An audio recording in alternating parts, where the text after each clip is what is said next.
Hello everyone, this is Rare Model Reviews here, and today we have the high grade 144 scale Zock.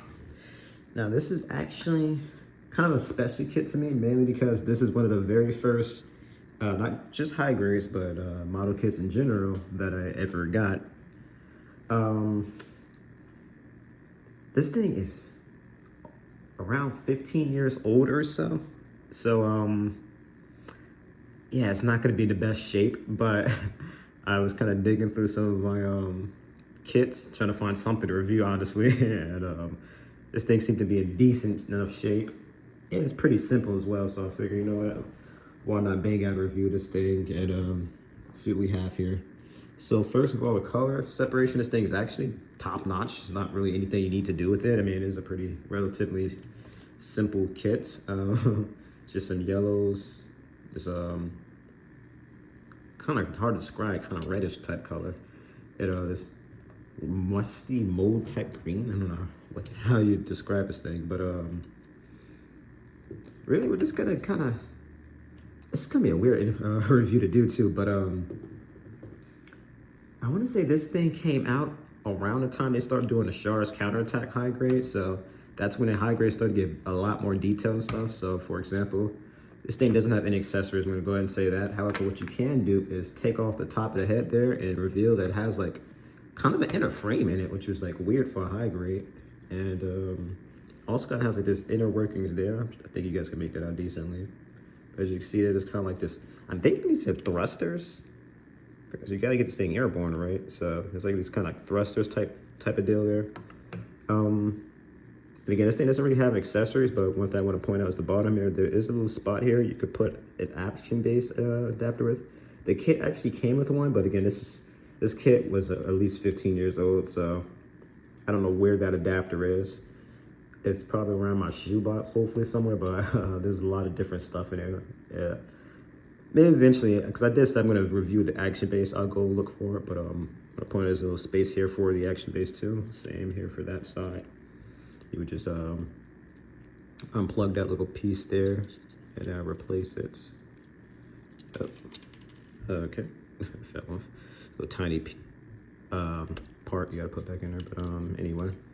So, one thing you can do is, this thing's really in here too, by the way, but this little mono eye here is actually movable. There we go. Oh. It's just, it gets kind of stuck in here. I think I kind of blame it because, again, this is like one of the first kits ever made, but I don't think I filed this thing out good enough. So like, you can kind of see it moves though. Like, you know, you get the gist of it. It can move. Same for this one, of course. They both can move. Just again, it's really stuck in here. There we go. Yeah. So you kind of see how it kind of moves on that track. So it can go all around these little spaces here. It's just, again, it gets kind of stuck in there a little bit, but again, you get the gist of it there. I don't want to play around with the eye for the whole review. Now, going on for articulation of this thing, there's going to be little triggers. Again, this thing's old, and I'm going to go ahead and say it right now. It's not in the best shape, so if an arm or something falls off, please kind of ignore that. But these little binder type things here have a little bit of wiggle. The waist area, you kind of wiggle it. You could spin this 360, but you're kind of forcing it. The legs here, kind of wiggle, shake those, spin it around. Same for the foot, kind of wiggle these, shake them, move them side to side a little bit. Again, you could spin these 360, but you're forcing it, so I'm not going to do that. Now, I'm trying to debate which is. Oh boy, yes, his arm's freaking coming off. Yeah, so I'm going to do the arm articulation for this arm here. So it has like a little bit of wiggle there. Same for this little space here, a little wiggle. You can spin this 360, move this up and down till it meets that point there. And the arm here has like kind of multiple joints, so you kind of move it up, down like that. Then of course, you have the claw here. The claw actually has a lot of articulation, which is really cool. You can do a lot of the claws based on that. So they all have these independent little knuckles there, if you can make that out. So you could do a lot of different things with the claws based on that, you know.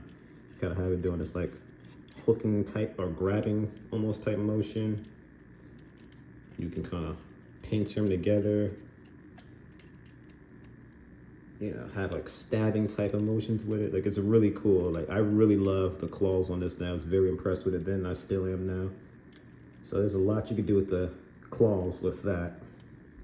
And it's just such a weird color too. I think they made it yellow, but yeah. So I mean, again, the Zock was like a suit from the show I really loved back in the day when this was on air on Toonami and whatnot. So I always had like a special spot for this thing. I just love how big, menacing, and intimidating it always looked. And it just has such a strange design, you know, how it's like, you know, look at this thing. You can't tell the front from the back of this thing. I still can't tell this day, you know. So it was just like a very interesting kit, and I was very excited to get this thing. Hence why I get it. It was like one of the first ones I got. But again, this is very simple. There's not much to it. Build was very interesting as well, obviously, just the nature of this kit. But we're gonna do some size comparisons here to kind of end it off. So this again is another one of the first kits I got. And as you can see, I really love the amphibious kits there. So we have the Char Zock here. So as you can see, he's a bit bigger than Char Zock. And you go ahead, we'll bring in the Zock E here because I really wanted to compare this thing to some more amphibious kits. So as you can see, he towers over that one too. However, when I start looking at this thing with other normal mobile suits, I noticed it wasn't honestly that much bigger. It's kind of maybe a little bit bigger, and that's mostly because of the little macer cannon on the top of it. But if you really want to find out just how big this thing is, you gotta bring one of the biggest kits out there, especially for the high grade line it is. And that's this guy. And as you can see, again, the macer cannon kind of helps, but you know, let's put him in the back, and then you start to kind of understand, no, he's not that big. He's a wide boy, sure, but you know, tall he ain't. So that's really it for the Zock. So I'm gonna go ahead and give my verdict here. I'll say, if you like amphibious kits, if you like the Zock, or you just want something weird and funky to play around with, screw it, pick this guy up. Like I said here, this is the first kit I ever had, so I didn't build it the best way I could have. I messed up some of the constructions, hence why some of the parts are a little messed up. And I played around with it a lot because again, this is one of my first kits, so you know, I was entering the order Gunpla, so it's not in the best shape it could be, but I'd still recommend it, and I think that you guys might be able to enjoy it, especially for a simplistic nature if you were to pick it up. And one thing I also kind of want to point out, I think you guys can make it out. You can see those little dashes in it. It's almost like kind of like a ruler. So this is very interesting that they add that. It's like kind of like this little foil type of cover over it too. It's like kind of hard to describe it. But since we have a lot of time, this is a very quick review, I figure I'll show off the manual for this guy here. So you know, kind of see those specs there. Let me grab my camera off the tripod. I'm gonna take a quick little look inside the book while we're at it. Again, why not? So you have, of course, the stats and a description of it, or whatever you want to call that there, specs. More things talking about it. Sure, it's telling you, participant Operation Jabro covered Char's escape when the destruction of the Jabro base core went left, but Amuro easily took the gun out. And that's what I was telling you earlier about the little piece for the action base. I looked at a book before I reviewed it, make sure I'm not missing anything. I figured I would, but yeah. So you have the other kits in the line. Ironically, I have all of these actually, except for the gem. I never got around to it. I guess that's because I ended up getting a master degree gem.